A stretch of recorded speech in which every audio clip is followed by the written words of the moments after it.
Pak Ketua, selamat pagi ya. Terima kasih sudah hadir di pagi hari ini. Kita ingin sedikit mendapatkan informasi terkait bagaimana tugas Bawaslu sendiri. Ini proses Pantarli sudah mulai untuk melakukan coklitnya ini sendiri akan segera dilakukan. Nah, ini kira-kira bagaimana pengawasan melekat ini sehingga terkait data ini tidak lagi menjadi salah satu momok yang memang sangat membahayakan pada saat pilkada ini. Silakan. Baik, terima kasih Bung Yuris dan rekan-rekan. Terkait dengan pengawasan terhadap Pantarli, sejauh ini memang kita ada sementara komunikasi ke KPU. Jadwal yang ditentukan untuk perekrutan Pantarli itu sementara mulai dari tanggal 13 Juni hingga sampai 17 Juni itu sudah proses pendaftaran Pantarli sudah selesai. Habis itu masuk lagi tanggal 14 Juni sampai dengan 20 Juni itu penelitian administrasi atau calon Pantarli terhadap syarat Pantarli. Habis itu nanti masuk tanggal 21 Juni Juni sampai 23 Juni itu sudah penetapan nama-nama hasil seleksi Pantarli. Habis itu masa kerja Pantarli untuk pencuklitan data itu mulai berkisar dari tanggal 24 Juni sampai 25 Juni itu sudah selesai clear datanya. Jadi pengawasan kita di Bawaslu harap supaya KPU ini kalau bisa cepat supaya langkah-langkah ini cepat diambil supaya pencuklitan data ini harus cepat terlaksana, karena menurut pantauan kita dari lembaga pengawasan ini kita lihat waktu sudah terlambat memang, tapi kemarin kami sudah ada kesepakatan dari mereka juga, dari pihak penyelenggara juga sudah sampaikan ke kita, ke Bawaslu, bahwa memang sudah ada keterlambatan. Akhirnya ditayangkan surat itu sebagai dasar kita untuk bagaimana KPU harus lakukan ini supaya fix, karena ke depan ini pasti ada tahapan-tahapan terkait dengan syarat calon dan bakal calon. Ini yang nanti dilakukan. Seperti itu, Bung. Baik, Pak. Dalam proses pengawasan ini kan tentunya bukan saja kepada pihak penyelenggara.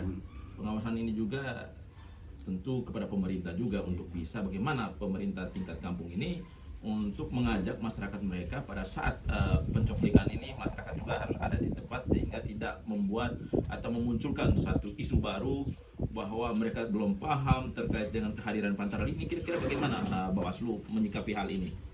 Kalau untuk ketika Pantarli atau petugas pencukulitan turun sampai di kampung, minimal harapan kita bahwa masyarakat harus ada di kampung supaya ketika petugas ini datang minimal data itu sudah lengkap ada, supaya tidak ke depan lagi terjadi ketika penetapan DPT masuk ke pencoblosan nama tidak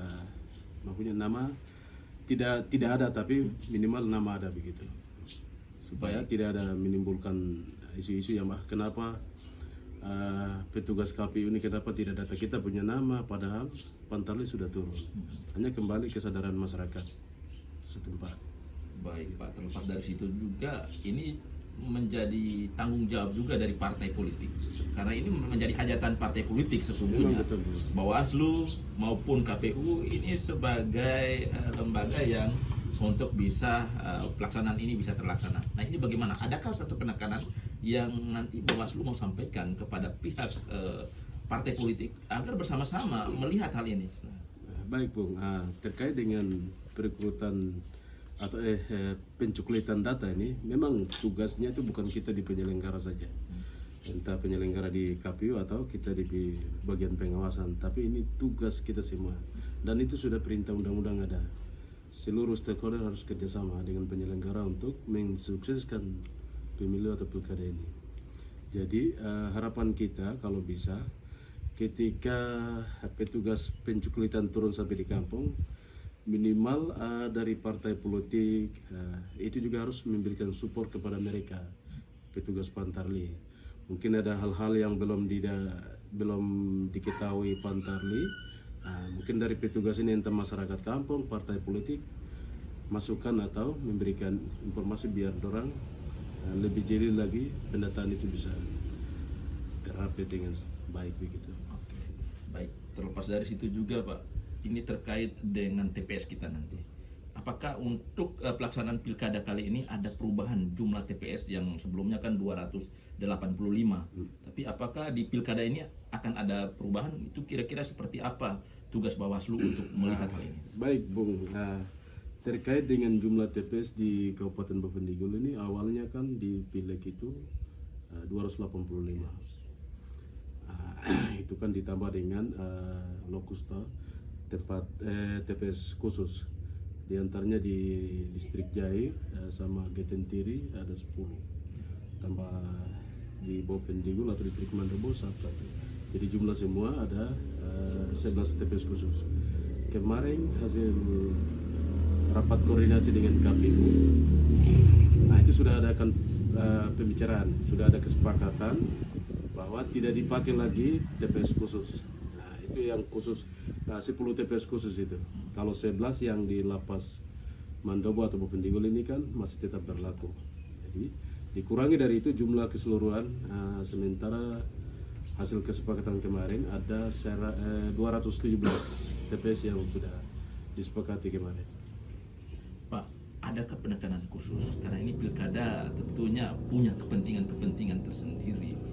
Nah, adakah satu penekanan yang mau disampaikan oleh Bawaslu agar kita bersama-sama menjaga pilkada di Bovendigul ini menjadi pilkada yang membawa suatu suasana yang damai? Baik, terima kasih Bung Yoris. Ini terkait dengan